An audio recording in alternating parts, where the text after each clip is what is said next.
موضوع الدرس فيه أحوال القيامة وأحوال الأشقياء سورة القيامة تفسير ابن كثير.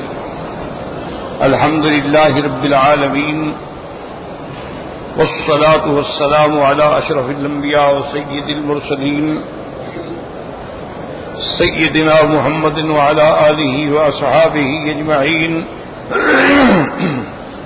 اللهم صل على سيدنا محمد وعلى آل سيدنا محمد كما صليت على إبراهيم وعلى آل إبراهيم في العالمين إنك حميد مجيد. أعوذ بالله من الشيطان الرجيم. بسم الله الرحمن الرحيم. لا أقسم بيوم القيامة ولا أقسم بالنفس اللوامة أيحسب الإنسان أن لن نجمع عظامه بلى قادرين على أن نسوي بنانه بل يريد الإنسان ليفجر أمامه يسأل أيان يوم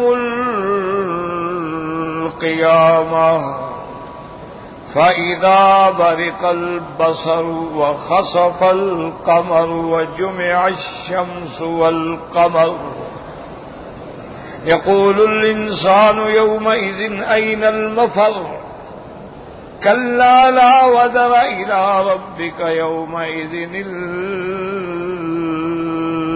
المستقر ينبأ الإنسان يومئذ بما قدم وأخر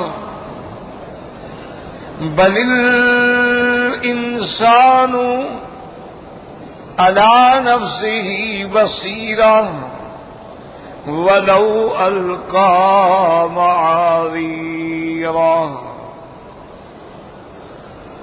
الحمدللہ سورۃ القیامہ کی ابتدائی آیات کے بارے میں معروضات عرض کر دی تھی کہ اللہ نے قسم کھائی قیامت کی اور نفس لوامہ کی، اور اس کے بعد استفہام تھا کہ انسان یہ گمان کرتا ہے کہ میری ہڈیاں جمع نہیں ہو سکتی ہیں، تو اللہ نے فرمایا ہم تو اس بات پہ بھی قادر ہیں کہ تمہارے پوروں کو بھی اصلی شکل میں لوٹا دیں.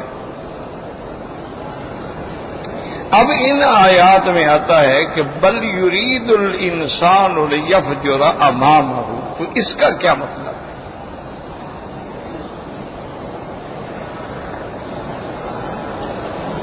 مفسرین کرام فرماتے ہیں کہ انسان یہ چاہتا ہے کہ وہ ہمیشہ آگے تک اسی گناہوں میں رہے، اپنے عیاشیوں میں پڑا رہے، اپنے فجور میں پڑا رہے.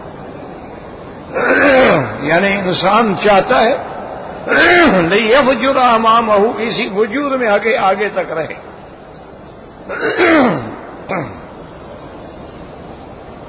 تو اس کا معنی یہ ہوگا کہ وہ قیامت کو اس لیے نہیں مانتا اور ایمان نہیں لے آتا اور قیامت کے بارے میں سننے کے لیے تیار ہی نہیں ہے کہ اس کے عیش میں فرق آتا ہے. جو آدمی گناہوں میں ڈوبا ہو اس کو کیا پڑی ہے کہ وہ قیامت کی باتیں کرے؟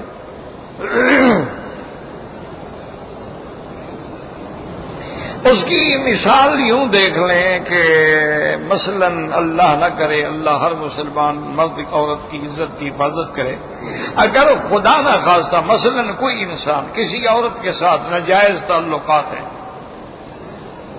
اور اسی گناہ میں گیا ہوا ہے، تو کیا وہاں بیٹھ کے قیامت کی باتیں کرے گا؟ وہاں بیٹھ کے کوئی نماز کی بات کرے گا؟ کیوں؟ وہ تو ہے ہی فسق و فجور، تو وہاں بیٹھ کے وہ تو فسق و فجور میں رہے گا. وہ کبھی شراب کی بات کرے گا، کبھی کسی گندی فلموں کی بات کرے گا، کبھی کسی گندے لطیفوں کی بات کرے گا، کسی گندی عورتوں کے حوالے دے گا، وہ تو وہی بات کرے گا نا. بل یرید الانسان لیفجر امامہ، انسان یہ چاہتا ہے کہ میں انہی برائیوں میں پڑا اور اس لیے قیامت کی بات کرنے کے لیے تیار. اور بعض علماء نے فرمایا کہ دوسرا قول بھی یاد رکھیں، وہ یہ فرماتے ہیں کہ بھئی قرآن خود قرآن کی تفسیر کرتا ہے، القرآن یفسر بعضہ بعضا، قرآن اپنی تفسیر خود بیان کرتا ہے۔ تو وہ یہ فرماتے ہیں کہ بلکہ یرید الانسان، انسان یہ چاہتا ہے کہ اپنے فجور میں، یہ فجور ہے کہ یسأل ایان یوم القیامہ، کہ وہ پوچھتا ہے کہ اچھا جی کب ہوگی قیامت؟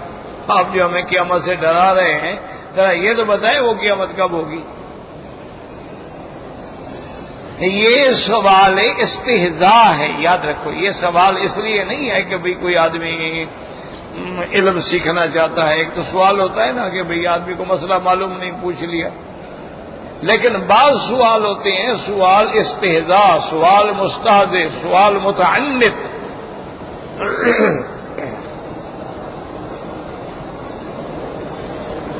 کہ اس کا مقصد عناد ہے۔ بھئی حضور پاک نے کبھی یہ تو نہیں فرمایا تھا کہ بھئی فلاں سال قیامت ہوگی، تو فرمایا قیامت آئے گی بس۔ اب پوچھنا کہ کب ہوگی، یہ تو اللہ نے کسی کو علم دیا ہی نہیں ہے۔ خمس لا يعلمهن الا اللہ، اس میں ہے ان اللہ عنده علم الساعہ، قیامت کا علم جو ہے کہ کس گھڑی ہوگی۔ ہاں علامات قیامت بتلا دیے ہیں، اشرات قیامت بتلا دیے ہیں، اور یہ بھی بتلا دیا ہے کہ وہ جمعہ کا دن ہوگا، لیکن کب ہوگا اللہ عالم۔ یہ فرما دیا کہ اقتربت الساعة وانشق القمر، یہ فرما دیا ان الساعة آتیۃ لا ریب فیہا، یہ بتلا دیا کہ یسألونک عن الساعة قل انما علمها عند اللہ وما يدریک لعل الساعة تکون قریبا۔ یہ تو بتلا دیا ہے، حضور پاک نے بھی بتلا دیا کہ وہ اس تو انا والساعة کہاتین، میں اور قیامت ایسے ملے ہوئے ہیں، یعنی میرے بعد قیامت ہے، لیکن وہ قیامت کب ہوگی، کس دن ہوگی، وہ اللہ کے سوا کوئی نہیں جانتا۔ اور یہ بھی یاد رکھو کہ اللہ نے جو ہمیں علم نہیں دیا ہے نا، یہ اللہ کی بہت بڑی رحمت ہے۔ اگر بندے کو پتہ لگ جائے کہ جی 2 سال کے بعد قیامت ہے، تو آپ تو ابھی سے کھانا پینا چھوڑ دیں گے، قیامت کو مذاق ہے۔ کسی کو پتہ لگ جائے کہ جی آپ نے 15 دن کے بعد مر جانا ہے، تو پوچھو اس کا کیا حال ہوتا ہے۔ جو لوگ کوٹھی لگ جاتے ہیں، ان کے ڈیتھ وارنٹ جو ہیں، بلیک وارنٹ ایشو ہو جاتے ہیں، ساری اپیلیں مسترد ہو جاتی ہیں، اب وہ پھانسی کی انتظار میں ہیں، ان کے لیے سارے وہ آتے ہیں، یار کیا کھانا چاہتے ہو، کوئی خواہش کرو، کہتے چھوڑو یار کیا کھانا پینا، جب مرنا ہے تو کھانا پینا کیا ہے۔ ان کی زندگی کا جا کے انٹرویو کرو کہ ان کی حالت کیا ہوتی۔ ہاں یہ الگ بات ہے کہ آدمی کسی مقصد کے لیے مر رہا ہو تو وہ مطمئن ہو۔ اسی لیے صحابہ میدان جنگ میں کہتے ہیں نا، فزت ورب الکعبہ، میں کامیاب ہو گیا مجھے رب کعبہ کی قسم، وہ تو خوش ہوتے ہیں۔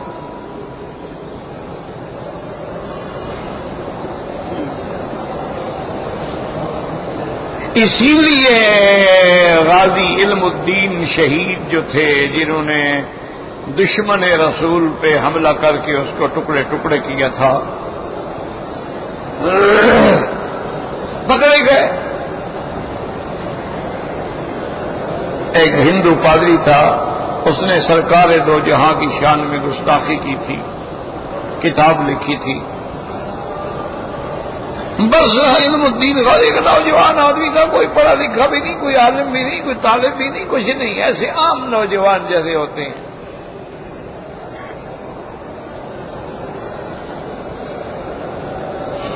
اس نے جا کے حملہ کیا اور اس کو جو ہے نا، اس پنڈت کو قتل کر دیا۔ اب کافروں کی، انگریزوں کی حکومت تھی، اور ہندو اور انگریز تو ایک چیز ہے نا جی. تو وہ تو پھر ان کی تو پوری طاقت، پوری مشینری اس کے خلاف کھڑی ہو گئی. مسلمانوں کے بھی بڑے بڑے وکلا اس کا مقدمہ لڑنے کے لیے آئے. شاید محمد علی جناح نے بھی اس کا مقدمہ لڑنے کے لیے آفر کی تھی. یہ بھی بڑے وکیل میں تھا نا اپنے وقت کے. اور بھی بڑے بڑے وکلا ہیں. ان سب وکلا نے متفقہ طور پہ یہ کہا کہ بھائی بات یہ ہے کہ ہمارے لیے مشکل صرف یہ ہے کہ غازی علم الدین خود کہتا ہے کہ میں نے اس کو قتل کیا ہے، تو ہماری وکالت کیا کرے؟ یہ ایک دفعہ انکار کر دے، کہے کہ میں نے نہیں مارا ہے، پھر ہم جانے اور مقدمہ جانے. کیوں؟ جب اس نے مارا ہے کوئی گواہ نہیں، کوئی یعنی شاہد نہیں، کوئی دیکھنے والا نہیں، کوئی اعلی قتل برآمد نہیں ہوا. ہم تو اس کو ایسی ایک پیشی میں چھڑا لیں گے. دنیا کا کوئی قانون اس کو سزا نہیں دے سکتا. اگر ہو بھی گئی تو 1-2 سال.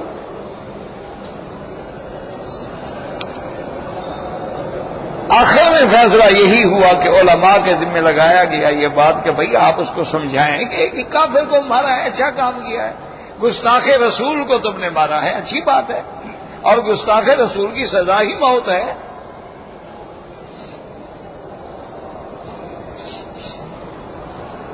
اس کی تو سزا ہی موت ہے، وہ زندیق ہے. تم اپنی جان کیوں خواہ پھانسی پہ لگواتے ہو؟ ایک کافر کو مارا، دشمن رسول کو مارا ہے، اچھا کام کیا ہے، بہانہ کرو. تو سارے اس وقت کے اچھے اچھے لوگ جو تھے علماء میں سے سمجھدار، بات کہنے کا انداز رکھنے والے، سارے گئے. اور جیلر وغیرہ سب کو ہمدردیاں تو تھی نا. ایک مسلمان تھا، عاشق رسول تھا. ملاقات کا انتظام ہو گیا. اس کو انہوں نے سمجھایا. انہوں نے کہا آپ علم الدین عقل کی بات کرو، تم نے اچھا کام کیا ہے، کوئی برا کام نہیں کیا. تم نے تو بڑا صحابہ والا کام کیا، تم نے تو عاشقوں والا کام کیا. اب صرف اپنی جان کو پھانسی نہ لگواؤ، صرف انکار کر دو کہ میں نے نہیں کیا. مجھے تو ویسے جی میں تو گلی میں گزر رہا تھا، مجھے انہوں نے پکڑ لیا.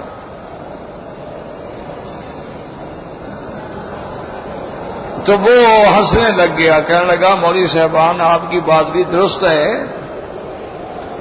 لیکن میرے عشق کو بھی تو دیکھو. مجھے تو اسی کال کوٹھڑی میں سرکار دو جہاں کی زیارت ہوتی ہے.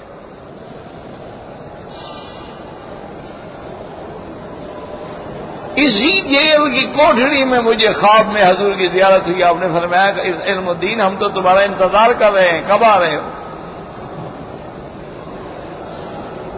اب ہمیں حضور کی بات مانو یا تم مولویوں کی بات مانو؟ اور جس دن اس کو پھانسی دینی تھی غسل کرنے کے بعد، اس کو لے کے پھٹے پہ لے جانے کے لیے جب وہ آئے اس کے جیلر وغیرہ، انہوں نے کہا چھوڑو یار مجھے کیا پکڑ رہے ہو، میں کو بھاگ جاؤں گا.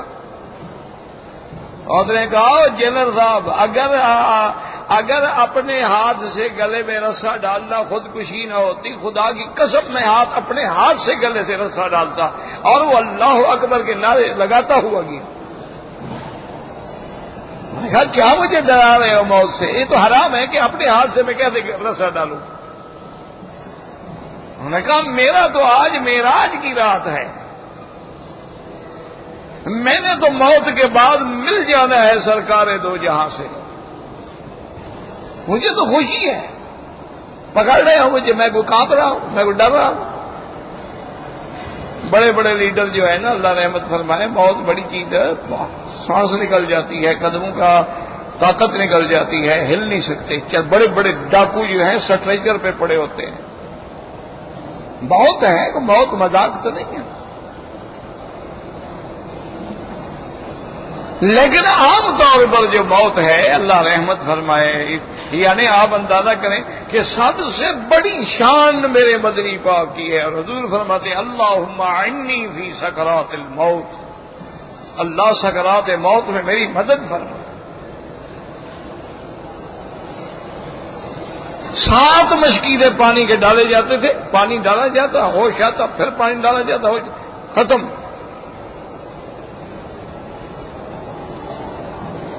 اور حضور انگلی اٹھا کے دعا کر رہے تھے، اللہم الحقنی بالرفیق الاعلی.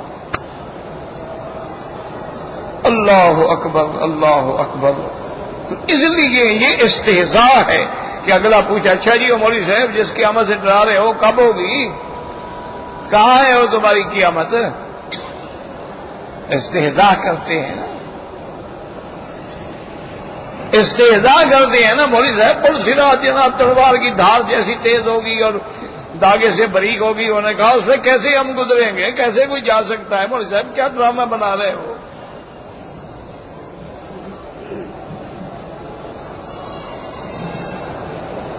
اب دنیا نے دیکھ لیا ہے کہ ایک ایک دھاگے کے اندر کیا کیا چیزیں ڈالی جا سکتی ہیں.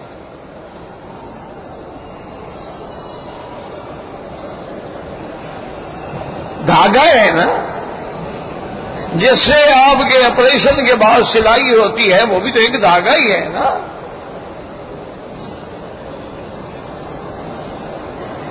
جس سے آپ کے بال ٹکڑے جوڑے جاتے ہیں، باندھے جاتے ہیں، وہ بھی تو ایک دھاگا ہے نا.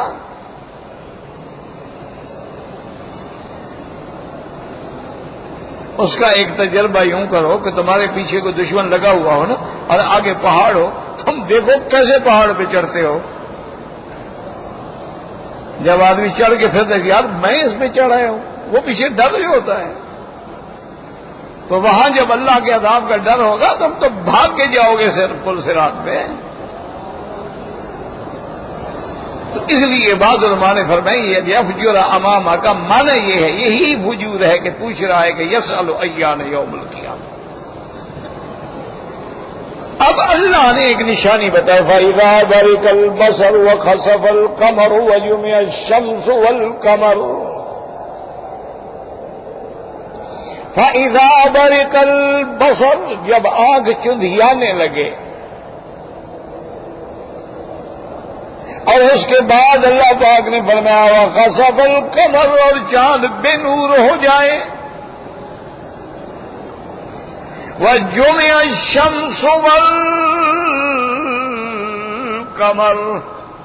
جب چاند اور سورج دونوں کو اکٹھا کر لیا جائے.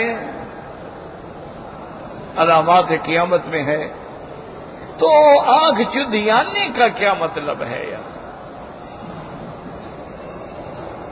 تو اس لیے علماء نے فرمایا کہ وہ جو قیامت کی دہشت ہوگی، وہ جو قیامت کی دہشت ہوگی، شدت ہوگی، اور سورج قریب آ جائے گا تو اب آدمی آنکھیں چندھیا رہی ہیں، دیکھ نہیں سکتا.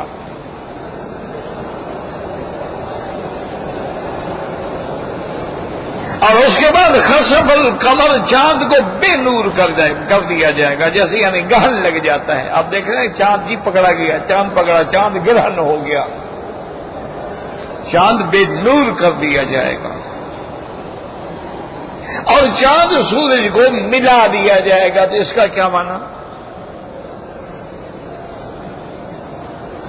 اس لیے سمجھیں کہ مفسرین کرام فرماتے ہیں کہ اللہ نے قرآن میں فرمایا کہ لَلشَّمْسُ يَنبَغِي لَهَا أَن تُدْرِكَ الْقَمَرَ وَلَا اللَّيْلُ سَابِقُ النَّهَارِ وَكُلٌّ فِي فَلَكٍ يَسْبَحُونَ. اللہ فرماتے ہیں یہ نہیں ہو سکتا کہ سورج چاند کو پکڑ لے یا چاند سورج سے تجاوز کر جائے. نہیں، سب کے لیے منزل ہے. یاد رکھو یہ قرآن میں ایک جگہ آتا ہے نا رب المشرقین و رب المغربین. وہ رب ہے 2 مشرقوں کا اور رب ہے 2 مغربوں کا. تو رب المشرق والمغرب بھی ہے، رب المشارق والمغارب بھی ہے. اچھی طرح بات کو سمجھنے کی کوشش کریں، اللہ مجھے توفیق بھی دے. اپنے بس میں تو نہیں ہوتا، اصل تو سمجھانے کی بھی وہی توفیق دیتے ہیں اور سمجھنے کی بھی وہی توفیق دیتے ہیں.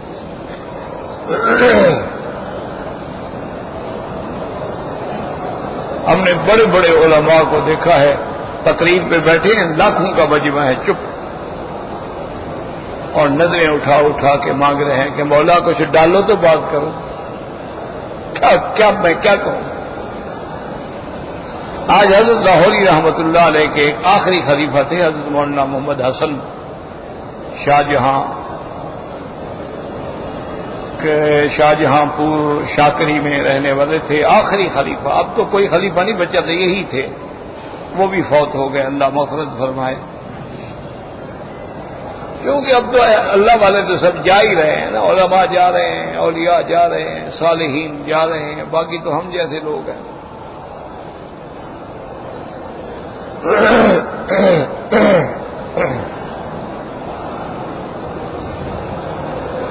تو اس لیے اب یہ ہے کہ بعض علماء نے تو اس کا یہ جواب دیا ہے کہ مشرق ایک ہے مغرب ایک ہے، ٹھیک ہے، دو مشرق ہیں، انہوں نے کہا جی ایک سردی کے موسم کی ایک گرمی کی موسم کی، دو ہو گئی۔ مشارق والمغارب، انہوں نے کہا جی ہر ملک کی اپنی مشرق مغرب ہے، ہر ملک میں اپنا طلوع و غروب ہوتا ہے، تو لہٰذا وہاں جمع کیسے کہا گیا۔ لیکن بعض علماء یہ فرماتے ہیں، یاد رکھو کہ جو علم فلکیات سے بھی جن کی یعنی شناسائی ہے، عالم بھی ہیں، اور علوم فلکیات، ویسے تو علوم فلکیات تو صرف بغیر قرآن و حدیث کے ہم نہیں مانتے،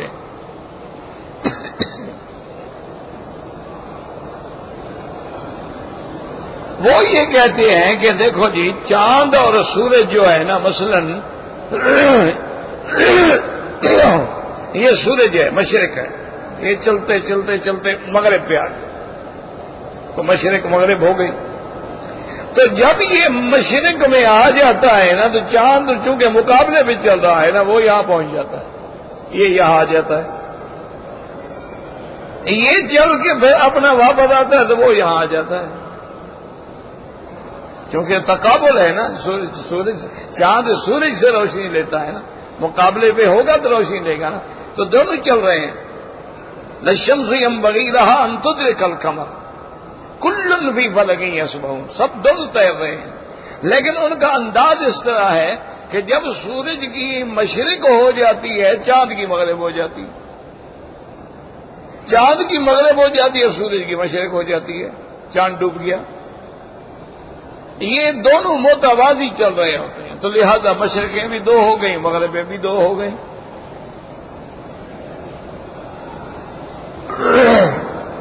اور یہاں اللہ فرماتے ہیں کہ سورج اور چاند کو جمع کر دیا جائے گا، جمع کرنے کا کیا معنی ہے؟ یاد رکھیں کہ سورج تو آپ کی زمین سے بھی 16 گنا بڑا ہے، یہ کوئی چھوٹے موٹے کرے تھوڑے ہیں، مریخ ہے، زمرد ہے، عطارد ہے، دب اکبر ہے۔ تو علماء نے فرمایا جمع کرنے کا معنی یہ ہے کہ اب اللہ اس نظام کو ختم کریں گے، الشمس والقمر يكوران ويسودان ثم يلقيان في البحر۔ حضور نے فرمایا کہ سورج اور چاند دونوں بے نور ہو جائیں گے، تو دونوں ایک کیفیت میں آ گئے، پھر دونوں کو دریا میں سمندر میں ڈالا جائے گا، یہی جہنم ہوگی، اس کے نیچے آگ ہے، ان تحت البحر نارا۔ تو اب یہ مانا ہے کہ اب دونوں کو جمع کر کے بس پھینک دیا جائے، کیوں وہ چل تو نہیں رہے نا، اب وہ تو چلنے سے ختم ہو گئے نا، اب دونوں کو اللہ جمع بھی کریں گے اور بے نور بھی کریں گے۔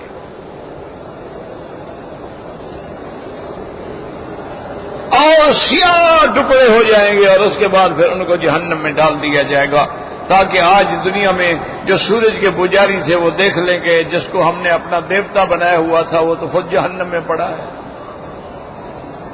اور یہ وہی وقت ہوگا جب نیا نظام آئے گا، یاد رکھو، سمجھ لو، یوم تبدل الارض غیر الارض والسماوات وبرزوا للہ الواحد القہار،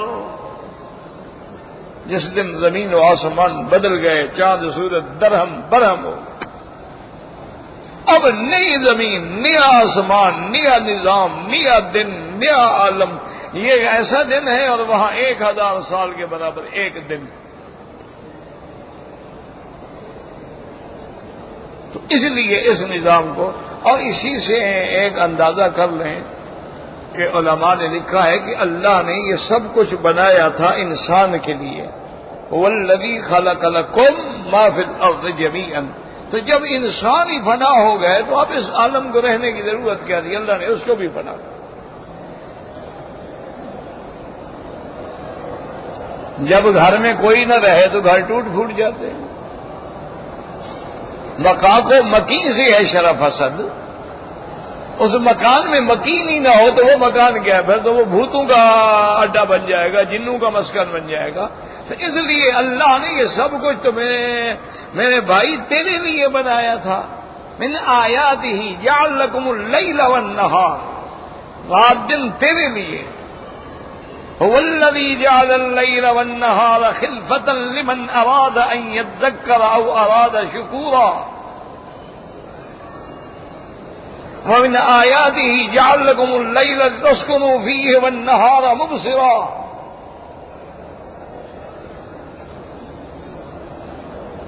اسی لیے اللہ نے فرمایا کہ میرے بندے، میں نے تو یہ سب کچھ تیرے لیے بنایا تھا. تو جب تیرا نظام فنا پہ آ گیا تو یہ عالم بھی فنا پہ آ گیا، ختم. اب ہم تمہیں نئی خلقت دیں گے، اب تمہیں ہم دوبارہ پیدا کریں گے. ثم انکم بعد ذلک لمیتون ثم انکم یوم القیامت تبعثون. تو اب جب ہم تمہیں دوبارہ پیدا کریں گے تو پھر ہم تمہارے لیے سارا نظام بھی دوبارہ پیدا کریں گے. زمین بھی اور ہوگی، آسمان بھی اور ہوں گے، پھر روشنی کے نظام بھی اور ہوں گے، پھر دن رات کا گزر بھی اور ہوگا، کھانا پینا بھی اور ہوگا، انسان کی طاقت، صحت، قوت بھی اور ہوگی. اور نظام ہی بدل دیا نا، سارا سب کچھ بدل دیا.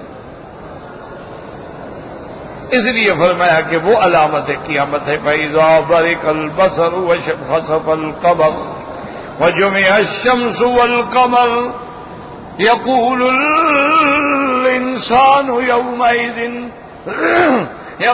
الْإِنسَانُ يَوْمَئِذٍ أَيْنَ الْمَفَرُّ.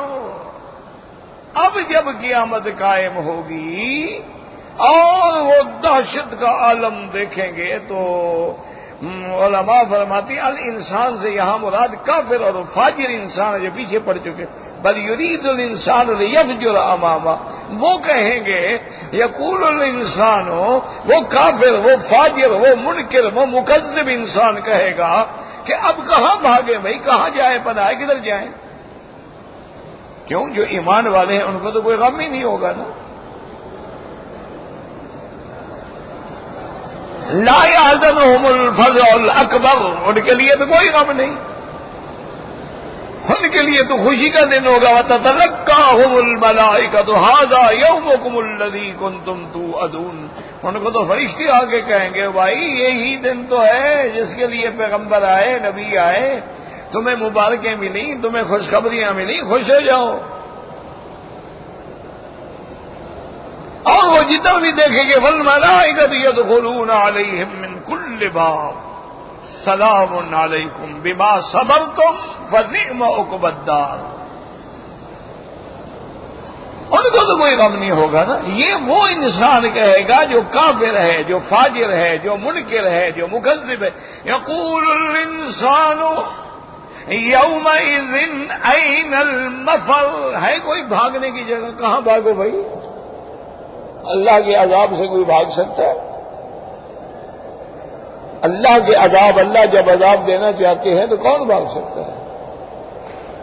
تو اس لیے اب کھڑا ہے، کہتا ہے یار کدھر جائیں، کوئی جائے پناہ، کوئی بھاگنے کی جگہ. اب جناب اس کو جواب ملے گا کلا لا وزر. یاد رکھو وزر کا معنی اصل تو ہے نا بوجھ. لا تزر وازرۃ وزر اخری. قرآن میں ہے نا بوجھ، کوئی کسی کا بوجھ نہیں اٹھائے گا. تو اب یہاں مانا یہ ہوگا کہ کلا لا ہرگز نہیں، لا وزر کوئی نہیں تیرا بوجھ اٹھانے والا، کوئی مقام نجات نہیں، کوئی پناہ کی جگہ نہیں. الیوم لا ينفع مال ولا بنون. آج تو نہ کوئی مال فائدہ دے گا، نہ کوئی اولاد فائدہ دے گی. آج کوئی ٹھکانہ نہیں ہے. اب تیار ہو جاؤ حساب کے لیے. اس لیے جواب دیا قرآن پاک نے کہ جب وہ اس عالم میں ہوگا تو کہا جائے گا کلا لا وزر الی ربک یومئذ المستقر. اب تم نے رب کے دربار میں جانا ہے، اب وہی ٹھکانہ ہے. کہاں بھاگو گے؟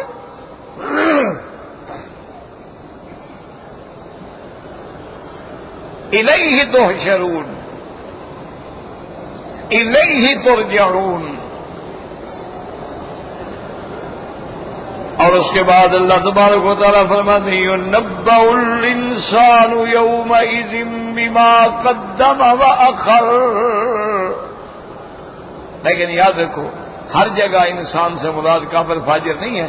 کہیں جنس انسان مراد ہے، کہیں استغراق ہے، کہیں الف لام عہد کے لیے ہے. کیونکہ الف لام جو ہے نا وہ 4 قسموں میں ہوتا ہے. الف لام للعہد، عہد ذہنی، عہد خارجی، جنس، استغراق. تو اب یہ تو ہر بندے کو یُنَبَّأُ الْإِنسَانُ یَوْمَئِذٍ، اس دن پھر خبر دی جائے گی ہر انسان کو، جو آگے بھیجا جو پیچھے چھوڑا. بِمَا قَدَّمَ وَأَخَّرَ، کہ جب میں کیا بھیج. جیسے دوسری جگہ قرآن یا لیتنی قدمت لحیاتی، ہائے کاش میں نے اس زندگی کے لیے کچھ کیا ہوتا، کوئی اعمال صالحہ کر کے بھیجے ہوتے. آج اللہ کے بینک میں میرے لیے بھی کوئی اکاؤنٹ ہوتا، کوئی پیسہ ہوتا، کوئی نعمتیں ہوتی، کام آ جاتی. دنیا میں تو بندے کو بڑا فکر ہوتا ہے یار بینک میں ڈال دو پیسہ ضائع نہ ہو جائے، اور خیال رکھو اور اچھے بینک میں ڈالو، ایسا نہ ہو تمہارا پیسہ ڈوب جائے. یہاں تو یہ کوئی فکر ہے نا کہ میرے پاس بڑا پیسہ، دنیا، دولت دولت دولت.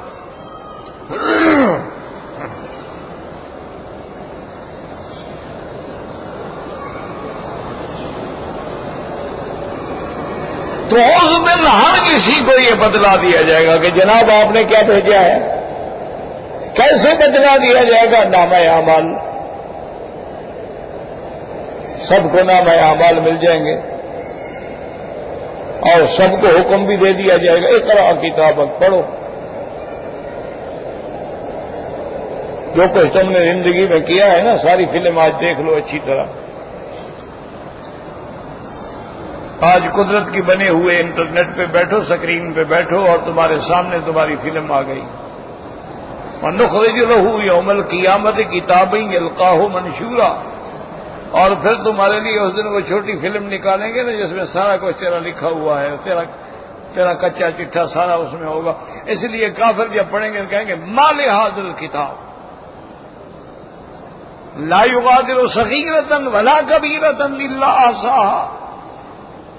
کہے گا ہائے کاش یہ کیسی کتاب ہے، اس میں تو ہماری ہر چھوٹی بڑی چیز لکھی ہوئی ہے. اسی لیے اولیاء اللہ نے لکھا ہے، میرے محترم بزرگوں، دوستوں، بھائیوں، لکھا ہے کہ جب تم گناہ کرو نا تو خیال کیا کرو کہ 4 گواہ میرے اوپر کھڑے ہوئے ہیں. ایک تو جس زمین پہ گناہ کر رہے ہو وہ بھی قیامت میں گواہی دے گی، تیرے اعضاء بھی گواہی دیں گے، اللہ کے فرشتے بھی گواہی دیں گے. انہوں نے فرمایا سوچ لیا کرو، یہ نہ کہا کرو کون دیکھنے والا ہے جی، میرا محل ہے، دروازے بند ہے، کون دیکھ رہا ہے. نہیں، وہ زمین بھی گواہی دے گی. اور قیامت میں تیرے اعضاء بھی یُنَبَّأُ الْإِنسَانُ الْيَوْمَ نَخْتِمُ عَلَىٰ أَفْوَاهِهِمْ وَتُكَلِّمُنَا أَيْدِيهِمْ وَتَشْهَدُ أَرْجُلُهُمْ بِمَا كَانُوا يَكْسِبُونَ. اللہ کے فرشتے بھی آگے بتلائیں گے کہ مولا یہ اس کا نام ہے اعمال.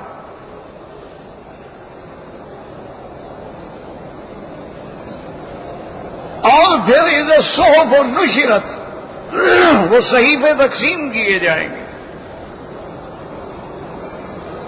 پھر اصحاب الیمین ہوں گے اور اصحاب الشمال ہوں گے. تو اس لیے علماء نے فرمایا کہ جب اللہ نہ کرے گناہ کر رہے ہو تو یہ نہ سوچنا کہ مجھے کوئی نہیں دیکھ رہا. بعض علماء نے کہا سب سے پہلے تو خدا دیکھ رہا ہے، نمبر 2 اس کے فرشتے بھی دیکھ رہے ہیں، نمبر 3 خود تیرے اعضاء بھی دیکھ رہے ہیں، نمبر 4 جس زمین پہ کھڑے ہو وہ زمین بھی اللہ کی ہے، وہ بھی دیکھ رہی ہے. اس لیے بعض روایات میں آتا ہے کہ جب بندہ کسی زمین پہ گناہ کرتا ہے وہ زمین چیخ کے کہتی ہے اللہ مجھے حکم دو اس ظالم کو میں ابھی نکل جاؤں. تیری نمک کھا کے تیرے آسمان کے نیچے رہتا ہے، تیری زمین پہ رہتا ہے، تیرا نافرمان ہے اور تیرے حکم کی نافرمان، حکم دو مجھے میں اس کو پکڑ لوں.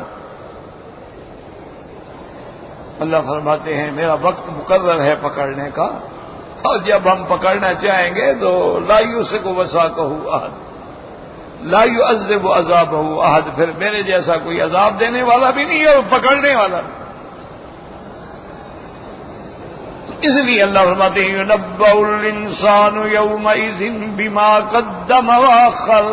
اگر تم مسجد بنا گئے، مدرسہ بنا گئے، سرائے بنا گئے، غریبوں کے لیے کوئی انتظام کر گئے، تیرے بعد بھی وہ اعمال جاری ہیں. اور اگر تم نے کوئی فلم گھر بنا دیا، کوئی بے حیائی کا اڈا کھول دیا، کوئی سود چرانے کا اڈا کھول دیا، تو وہ تیرے بعد بھی لعنت لکھی جا رہی ہے. يُنَبَّأُ الْإِنسَانُ يَوْمَئِذٍ بِمَا قَدَّمَ وَأَخَّرَ. اور آگے اللہ پاک نے کیا بَلِ الْإِنسَانُ عَلَى نَفْسِهِ بَصِيرًا. وہ تو تھا نا کہ انسان کو خبر دی جائے گی. خبر کی کیا ضرورت ہے، خود انسان اپنے اعمال پہ خود دیکھنے والا ہوگا. آج تو خود اس کی آنکھیں کھلی ہوں گی نا. فَكَشَفْنَا عَنْكَ غِطَاءَكَ فَبَصَرَكَ الْيَوْمَ حَدِيدٌ. اس لیے اللہ نے فرمایا آج تو تم اقرأ کتابک کفیٰ بنفسک اليوم علیک حسیبا. اس لیے اللہ تبارک و تعالیٰ فرماتے بل الانسان علی نفسہ بصیرا ولو القی معاذیرا. اب وہ جتنے آزار بیان کرے میرا مولا میں جہالت کی وجہ سے مارا گیا، ربنا انا اطعنا سادتنا وکبراءنا فاضلونا السبیلا. یا اللہ ان بڑے سرداروں نے ہمیں گمراہ کر دیا ہے، ان بڑے پادریوں نے، پنڈتوں نے، احبار رہبان نے ہمیں گمراہ کر دیا. اللہ میں اب جو مرضی ہے کہتے رہو، اب کیا فائدہ. اب یہاں تو کوئی عذر کام نہیں آئے گا نا. اس لیے اللہ فرماتے ہیں علی نفسہ بصیرا ولو القی معاذیرا الی آخرہ واللہ اعلم.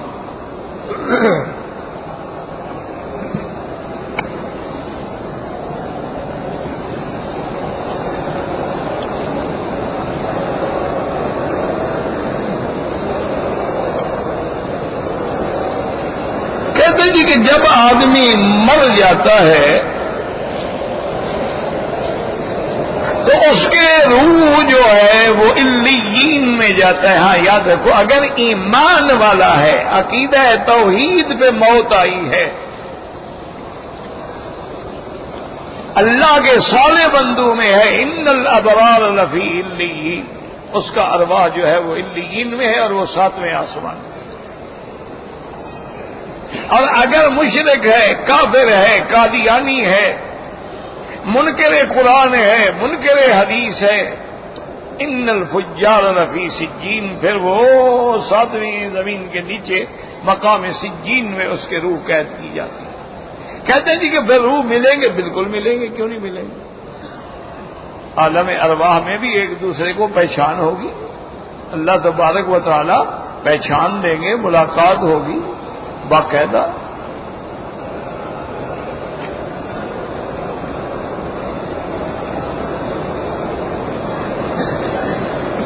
کہتے جی کہ میں نہانے کے لیے ڈیٹول استعمال کرتا ہوں صابن. بعض لوگ کہتے ہیں کہ اس میں خنزیر کی چربی ہوتی، اللہ عالم، میں نہیں جانتا. اس کا اصول یہ ہے کہ کمپنی سے پوچھ لو کہ ڈیٹول جو ہے اس میں کیا کیا ہوتا ہے. وہ لوگ چھپاتے نہیں ہیں. یہ بات ہے نا کہ انگریز جو ہے، دشمن جو ہے ہمارا، یہود و نصارہ جو ہیں، وہ کاروبار میں بالکل ان کے تصور میں بھی نہیں ہے کہ دھوکہ دیا جائے.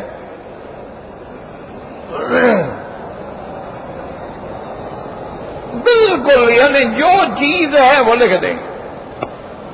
ابھی آپ دیکھیں نا کہ اسپرو کھاتے ہیں، ساریڈان کی گولی کھاتے ہیں، پیناڈول کھاتے ہیں، پھر اوپر لکھا ہوا ہے اس میں کیا کیا ہے. کوئی پردہ نہیں. اسی طرح وہاں بڑے بڑے ہوٹلوں پہ جاتے ہیں، 5 اسٹار سے، تو وہاں باقاعدہ لکھا ہوتا ہے کہ یہ خنزیر کا گوشت ہے. کوئی پردہ نہیں. یہ تو مسلمان ہیں نا جی، مرغیاں مردہ کھلا دے. کلمہ پڑھنے والا حضور کا امتی ہے ماشاءاللہ، کنٹینر بھر کے آ رہے ہیں مرغیوں کے مردہ، وہ بیچ رہے ہیں. یہ تو مسلمان ہے نا ماشاءاللہ جناب، مردہ گھوڑے اور گدے کاٹ کاٹ کے کھلا دیں. یہ تو مسلمان نے ترقی کی ہے نا کہ پہلے لوگ دودھ میں پانی ڈالتے تھے، یہ پانی میں دودھ ڈال کے بیچتا ہے.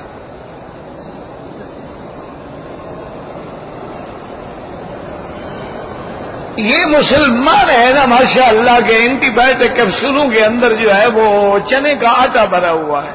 200 کھا جاؤ فائدہ نہیں ہوتا. ڈاکٹر بیچارے کان پکڑ کے بیٹھ جاتے ہیں، یار کیا ہو رہا ہے؟ کھولے تو اندر دوانے کو چنے کا آٹا بھرا ہوا ہے. مسلمان ہے نا ماشاءاللہ. یہ مسلمان ہے ماشاءاللہ کے یہاں رہ کے حاجیوں کو بھی بیچتا ہے، بکریوں کے پیسے بھی کھا جاتا ہے. مسلمان ہے مکے میں رہتا ہے. 200 400 بکری کے پیسے لے لیے، 2-4 ذبح کر دی، باقی بھی ایمان اللہ.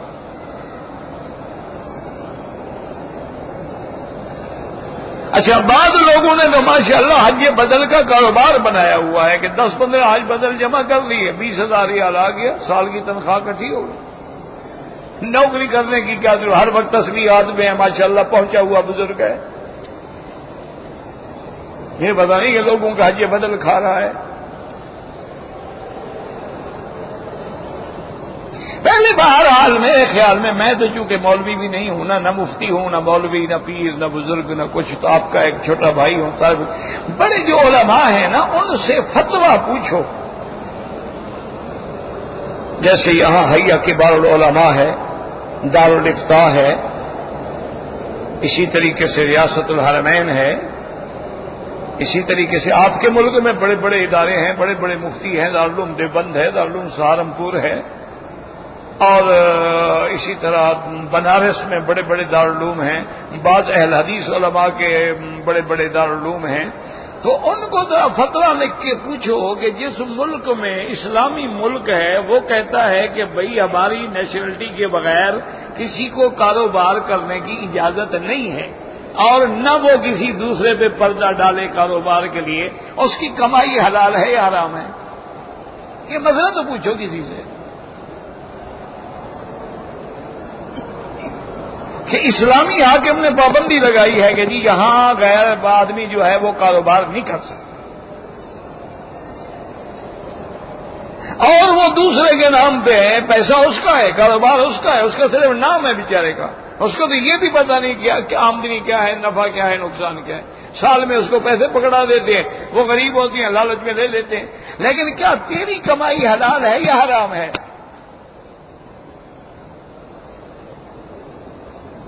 یہ مسئلہ ضرور پوچھو علماء سے، لیکن بڑے لوگوں سے.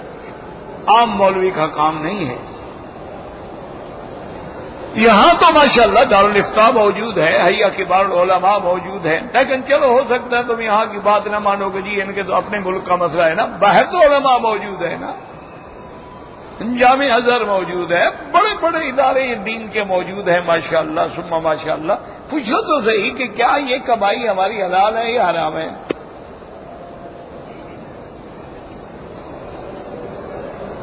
میں تو اس میں نہیں کہہ سکتا کیونکہ میں تو مفتی ہوں نہیں، یہ مفتی کا کام ہے، وہ فتویٰ دے سکتا ہے.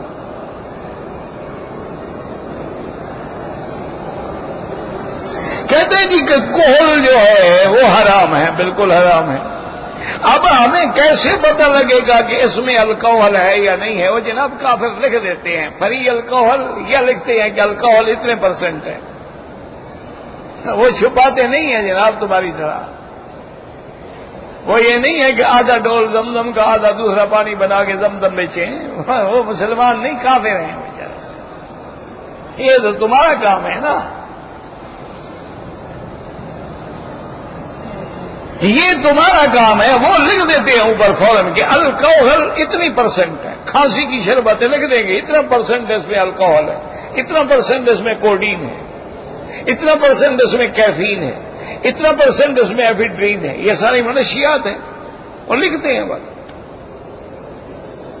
تمہیں اگر پرفیوم استعمال کرنا ہے تو چیز اچھی ہے کہ عطر استعمال کرو، لیکن مصیبت تو یہ ہے نا کہ آج کل عطر بھی تو خالص نہیں ملتا۔ اسی عطر نے تو مجھے بیمار کیا۔ دوست محبت میں دوست بیچارے دے دیتے، اللہ نے خیر، کوئی 2 نمبر، کوئی 4 نمبر، کوئی 3 نمبر، کوئی 5 نمبر، کوئی 8 نمبر، اللہ معاف کرے، اسی سے ساری تباہی پھیلی۔ اب مصیبت ہو گئی، میں خوشبو نہیں لگا سکتا، انا للہ و انا الیہ راجعون۔ اللہ معاف کرے، اللہ محروم نہ کرے، دعا کرے۔ خوشبو سے محروم ہو جانا مذاق ہے، حضور کی محبوب چیز ہے۔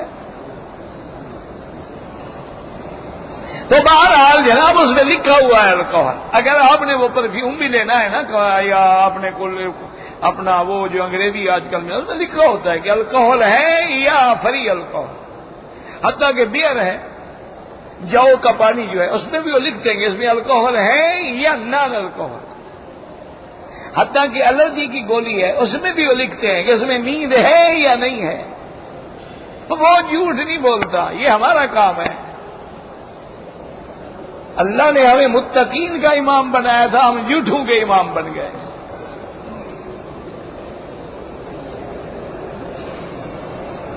کہتے جی کہ آپ کی عمر مبارک کیا ہے، کیوں جناب کوئی رشتہ داری کرنی ہے؟ نہیں، آخر عمر تو تب پوچھی جاتی ہے نا جب کسی سے رشتہ کرنا۔ اب کا جب یہ ارادہ ہوگا میں بتا دوں گا۔ اللہ کے بندے، تمہیں میری عمر سے کیا کام ہے؟ عجیب لوگ ہیں، کچھ نہیں ملا تو کچھ تو پوچھے نا۔ اگر ایک آدمی اپنی بیوی سے غلط راستے میں زبردستی طور پر نعوذ باللہ جماع کرتا تو لعنت ہے اس پہ، اور کیا ہے، ملعون ہے۔ جب وہ لعنتی بن گیا، اب دیکھو کیسا آدمی ہے، مسلمان ہے، کلمہ پڑھتا ہے، حضور فرماتے ہیں اس پہ لعنت ہے، یہ بیوی کہتے نہیں تو طلاق دے دوں گا ورنہ مجھے کرنے دو۔ یہ کیسے مسلمان ہے بھائی؟ مجھے تو سمجھ نہیں آیا آج تک۔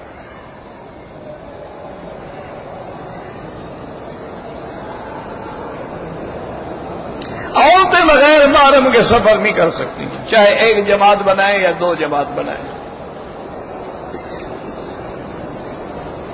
میں دوسری شادی کرنا چاہتا ہوں، پہلی بیوی کہتی ہے کہ مجھے طلاق دے دو، تو پہلی بیوی کو تم محتاج ہو، نہ پوچھو، شادی کر لو۔ اور اگر وہ بہت زیادہ تنگ کرتی ہے، طلاق دے دو، دیکھو ٹھیک ہوتی ہے کہ نہیں ہوتی۔ ایک طلاق دے کے تجربہ کر لو، رجوع تو ہو سکتا ہے نا۔ ایک طلاق دے دو، بس 10 دن کے لیے گھر سے باہر پہ، شام کو آ جائے گی، نہیں کر لو دوسری شادی، کوئی بات نہیں، طلاق نہ دو۔ اللہ کے بندے جس نے دوسری شادیاں کر دی ہیں، مشورے کرتا رہتا ہے، پوچھتا رہتا ہے، چپ کر کے کر لو، سب ٹھیک ہو جائے گا۔ کہتے ہیں جی کہ آپ کے البم جو ہیں مختلف، وہ کتاب کی شکل میں بھی آ گئے ہیں۔ منہاج المسلم بھی چھپ گیا ہے 2 جلد، اسلام میں عورت کا مقام بھی چھپ گیا ہے، اور اسی طرح خلفائے راشدین بھی چھپ گیا ہے، اسی طرح دروس حرم بھی 4 جلد چھپ گیا ہے، اسی طرح خطبات مکی بھی 4 جلد چھپ گیا، اور سب چھپ رہے ہیں۔ مجھے تو کوئی پتہ نہیں، یہ اللہ ان کو جزا دے گا جو محنت کر رہے ہیں۔ اور بیچارے کیسے سنتے ہیں اسی سے ٹھیک کر کے چھاپ دیتے ہیں۔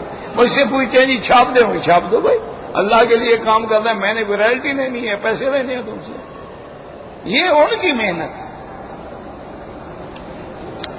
پیسے لگائیں، کاغذ خریدیں، لکھوائیں، کمپوز کرائیں، طباعت کرائیں، کوئی آسان کام تو نہیں ہے نا۔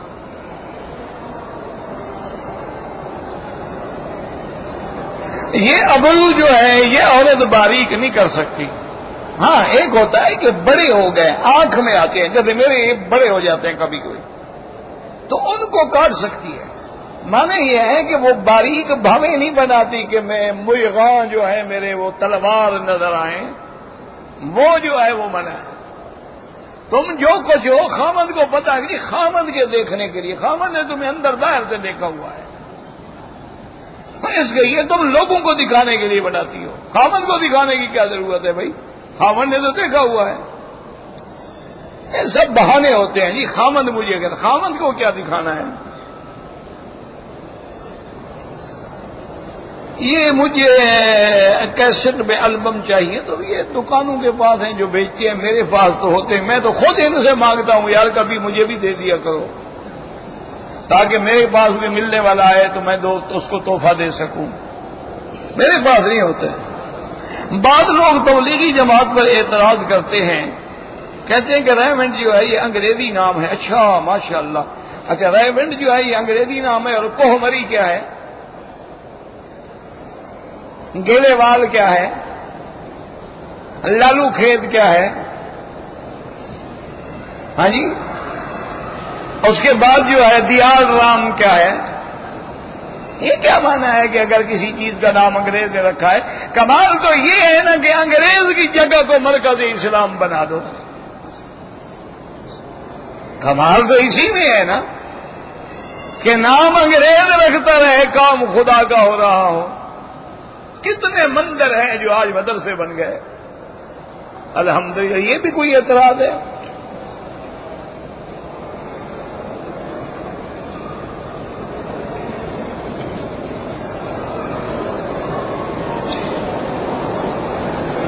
کہتے ہیں جی کہ میں حنفی مسلک پہ ہوں. میں نے رفع یدین کے بارے میں بہت ڈھونڈا. ماشاء اللہ. کہاں ڈھونڈا جناب؟ زمین آسمان میں. نیل الفرقدین کتاب کا نام ہے، لے لو سب کچھ مل جائے گا.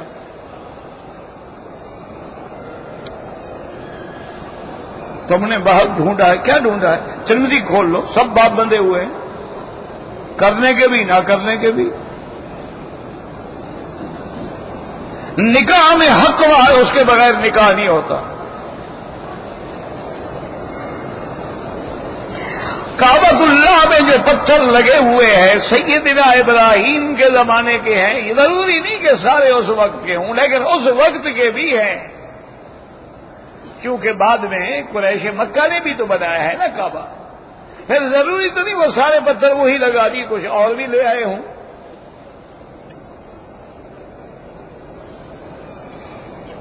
مقام ابراہیم پہلے کعبہ شریف کے قریب تھا، پھر رکاوٹ ہوتی تھی تو اس جگہ آ گئی.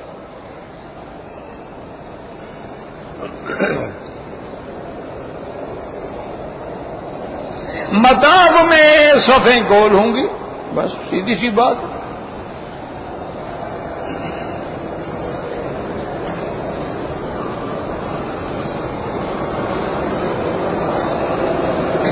میرے والدین نے میرے ملک میں، ہمارے ملک میں میرے لیے ایک لڑکی دیکھی ہے، پسند کی ہے، تو اچھی بات ہے. والدین نے کہا ہے ان کو وکیل بنا دو، تیرا نکاح بھی کر سکتے ہیں وہ.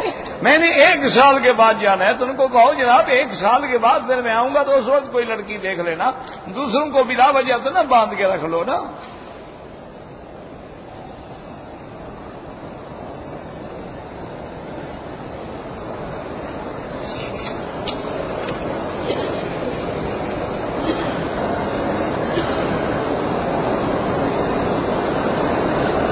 اگر کوئی آدمی یہ دعا مانگے کہ یا اللہ میرے بچے جو ہیں وہ کسی دوسرے ملک میں آباد ہو جائیں، لیکن یاد رکھو وہ ملک اسلام کا ہو، کافروں کا نہ ہو، کوئی حرج نہیں. اپنے ملک میں چونکہ امن نہیں رہا تو یہ دعا بھی تو کرو نا، اللہ اپنے ملک میں بھی تو امن کر دینا. کون کون باہر جائے گا؟ آخر غریب کہاں جائیں گے؟ جن کے پاس روٹی نہیں ہے وہ کہاں جائیں گے؟ چلو بڑے آدمی تو چلے گئے، کوئی یورپ گیا، کوئی آسٹریلیا گیا، کوئی پیرس گیا، کوئی فرانس گیا. غریب جس کے پاس ایک وقت کی روٹی نہیں ہے، اچھا دھندے پہ نکل نہیں سکتا، گولیاں چل رہی ہیں، کہاں جائے؟ تو اپنے ملک کے امن کے لیے دعا کرو. کوئی شخص اپنی بہن، پھپھی، خالہ ان کو زکوٰۃ بالکل دے سکتا ہے، باپ کو نہیں دے سکتا، دادے کو نہیں، ماں کو، نانی کو، بیٹی کو نہیں دے سکتا، باقی سب رشتہ داروں کو دے سکتا ہے. جس کو زکات دی جائے اس کو بتانے کی کوئی ضرورت نہیں، تمہاری نیت ہو کہ میں زکات دے رہا ہوں۔ پاکستان میں عیدی ہے، عالمگیر ٹرسٹ ہے اور سینٹر ہے، ٹھیک ہے، کوئی بات نہیں، جو کام کر رہے ہیں ان کو مدد کرنی چاہیے۔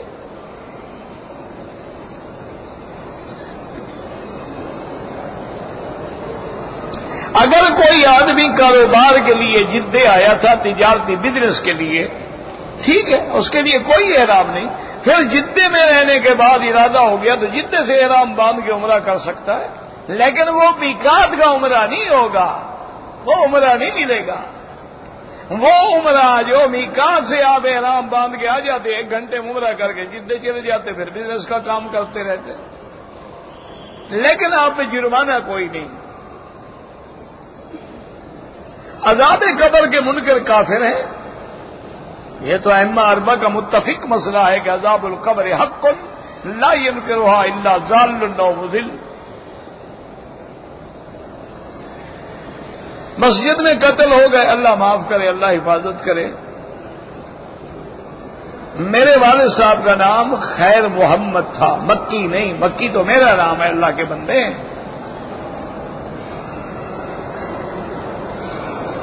شریعت میں کہیں لکھا ہے کہ بیوی سے اجازت نہیں مانگنی چاہیے، قرآن میں لکھا ہے فنکحوا ما طاب لکم، جتنا چاہو شادیاں کرو، یہاں اللہ لکھ دیتا کہ پہلے بیوی سے پوچھو۔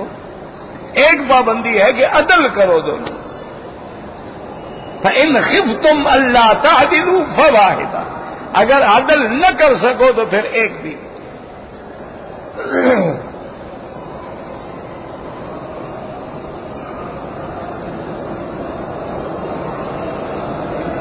کہ پتہ نہیں کیا ہے جی، جو قصہ افک میں شیعہ کہتے ہیں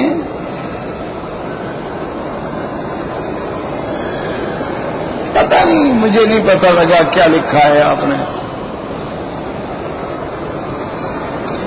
اگر کسی آدمی نے وقوف مزدلفہ نہیں کیا، دم پڑ گئی، جمرات میں کنکریاں نہیں ماری، دم پڑ گئی، اگر 2 دم نہیں دے سکتا، ہر دم کے لیے 10 روزے رکھے۔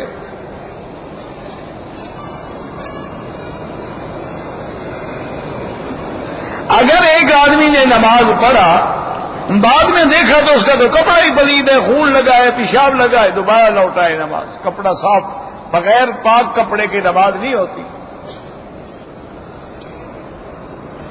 حجر اسود پہ دھکے دیتے، اللہ ہدایت دے، قسطوں میں گاڑی لینا جائز ہے۔ اگر ریاض میں جو آدمی مقیم ہے، مسجد عائشہ سے دوسرے عمرے کا احرام ہاں بالکل باندھ سکتے ہیں۔ پہلے عمرے میں سر مڈا دیا، دوسرے عمرے میں بھی اس طرح پھروانا پڑے گا، بال ہوں یا نہ ہوں۔ کہتے ہیں جی مدینے میں ایک فرشتہ خطبہ سن رہا، کوئی فرشتہ نہیں تھا جناب، وہ کیمرے کی لائٹ پڑ رہی تھی، لوگوں نے کہا جی نورانی فرشتہ آ گیا۔ قوم ہے نا ہماری، وہ کیمرہ اس پہ فلش کر رہا تھا، وہ لوگوں نے سمجھا اس کے ماشاءاللہ چہرے سے لائٹیں نکل رہی ہیں۔ وہ جب دوسری جگہ لے گئے تو لائٹ شیڈ ختم ہو گئی۔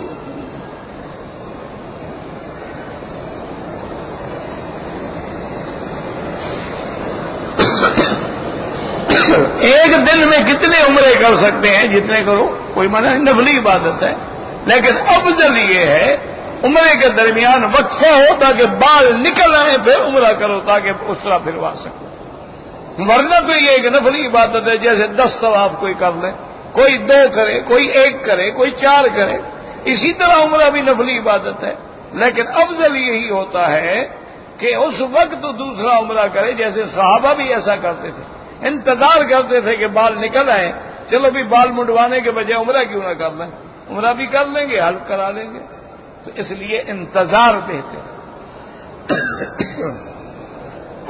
ربنا تقبل منا انک انت السمیع العلیم وتب علینا انک انت التواب الرحیم۔ یا اللہ عالم اسلام پہ رحم فرما، یا اللہ عالم اسلام پہ رحمت نازل فرما، اپنے عذاب رفع فرما، مسلمان جس ملک میں ہیں ان کی جان مال آبرو عزت کی حفاظت فرما، یا اللہ پاکستان میں بھی امن قائم فرما، جان مال کی حفاظت فرما، حرمین الشریفین اور بلد الامین کو قیامت تک ہر فتنے سے محفوظ فرما۔ یا اللہ ہمیں مانگنا بھی نہیں آتا، بغیر مانگے عطا فرما۔